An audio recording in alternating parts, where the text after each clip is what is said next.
Okay, so when you open your subscription box, you've got sort of different pieces of white things to use. Okay, so I'm just going to sort of explain what these are. So the sort of fabricy one is Violene, and you can sort of feel that it has sort of bumps on one side and it's smooth on the other. The one with the bumps on is the glue, so that's where you want to, you put that side down onto your fabric, so that's sort of like a stiffener. Then you have some paper that's quite shiny on one side and sort of dull on the other. That's called freezer paper. Now what we use freezer paper for is for tracing out a design, so I'll show you how to do that in a minute. If you cut sort of a paper template, you can just draw around it, so I'll show you how to do that in a minute. So that's freezer paper, that's just for transferring of designs. And then you have this, which is paper sort of on one side, and then it has like a crisscross of honeycomb of glue. Now it feels very, very different to the Violene, and also you've got more of the Violene because that's to sort of cover the back of your fabric. This is to glue your designs on. So what you can start with doing is, if you want to do the little dress, you can sort of draw.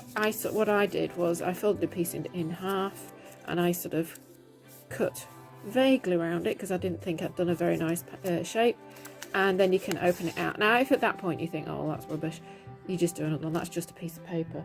Okay, so what we're going to do is we are going to use the freezer paper, and you are going to draw around your template. So literally you're just going to draw around. Now you aren't going to cut this out until it's all sort of sandwiched in with the fabric. You can do this with pencil. I've just got a pen because it's the first thing to hand. If you're using a pen, make sure it's not a friction pen, because obviously that will, as soon as you hit it with the iron, it disappears. Okay, so that's just to give you sort of a basic idea. So then what you would do is you would get some scissors and your fabric. So when you get your fabric out for your journal, I would suggest that you press it because it's been travelling. And do you remember how we looked at the Violene? So you've got your bobbly side and your sort of smoother side, if you like. So the bobbly side is the one with the glue on. And what you're going to do is fix this on. So you would give yourself at least sort of 7 centimeters at one end at the sides, and you need, I would say, probably about a centimeter and a half at the top and the bottom. So oops, okay, carefully smooth that in place, and you're going to press it into position. This is going to sort of stiffen and give some strength to the front, so then you can add your sort of applique on it. So that's going to be your first job once you've opened up your pack, had a look, seen what you've got, and then we've got the base to start with. Okay, so I'm going to do my dress in this fabric, so I literally just need a rough idea. I don't actually have to sort of cut around the shape. So I'm going to use that in freezer paper, and that goes on the top. And then I'm going to cut some of the Bondaweb, or Wonderweb, no, Bondaweb I think it's called. So you're going to do some ironing with this. So you do need a fairly hot iron, but make sure you also protect. So this goes at the bottom, so you've got, that's your shiny side, the glue side. So the glue side goes to the back of the fabric. Okay, like so. And then your template on the top, making sure that your pieces of paper, everything sort of is in a line. And then I'm going to press that with an iron. So we've sort of got the front now. We've sort of positioned our tailor's dummy. We've added some stitching around here. I've added a little bit of embellishment, a little button. It's entirely up to you. There's all sorts of different things in the kit. You may have things at home as well that you want to add. You could sort of draw in pencil Mine's a little bit sketchy. I didn't know whether to put so happy, or even you could just, and whatever you would like, maybe an initial, maybe a short name. You can add much more. This is just to sort of give you the basic idea.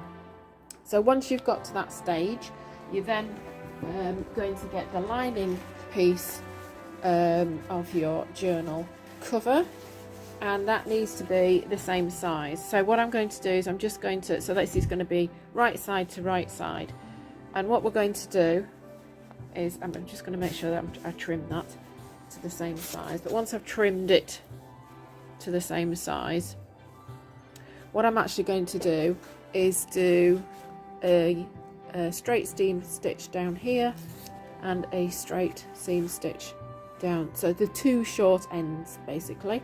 You can do that with backstitch. If you have a machine, it's better on a machine if you've got one. If you haven't, don't worry about it, you can just do small back stitches, and that is strong too. Okay, so we'll go and do that. So when you've done your ends, what you're going to do is fold the fabric from the end of the violin to the seam, and once you've done that, for the stripy fabric you just do a seam down to, don't go anywhere beyond that line of stitching. You can see it there better once I've used a different colour so that you can see it. So you're literally just sort of making the little case that goes over the flap, and then you repeat that with the lining piece to make it the same size. So you could sort of iron it out and press it if you like, but your first port of call is that line of the violin. That's where you make your fold, because that's sort of where the front of the cover ends. Okay, so once you have done your ends so that you've stitched across there and across there, you're making basically like your little pocket and then the lining that goes into it. So after you'd done that, you did it both ends, so you get sort of like this sort of flappy bit.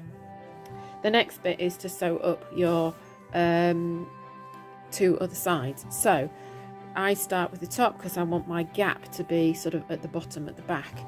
So you sew along here using a bit above the violin, because that's, you just need a little bit of give to get around the edge of the book, and at the bottom, and I've sort of sewn to there, and hopefully my gap will be near the back, and then you can top stitch that. Now you can trim the corners as well.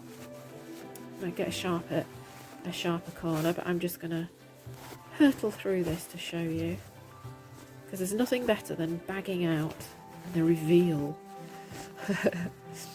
Also, when you're doing your applique, make sure it's going to be on the front and not on the back. So you push your corners through, and then the lining part is sort of going to tuck into there, like so. I'm going to give it a good press in a minute anyway, so you can see it sort of, I need to sort of trim those corners. Turn it through, give it a good press, make sure you've not sort of gone over so that you've constricted any of your openings, and then we'll see what it looks like on the actual book.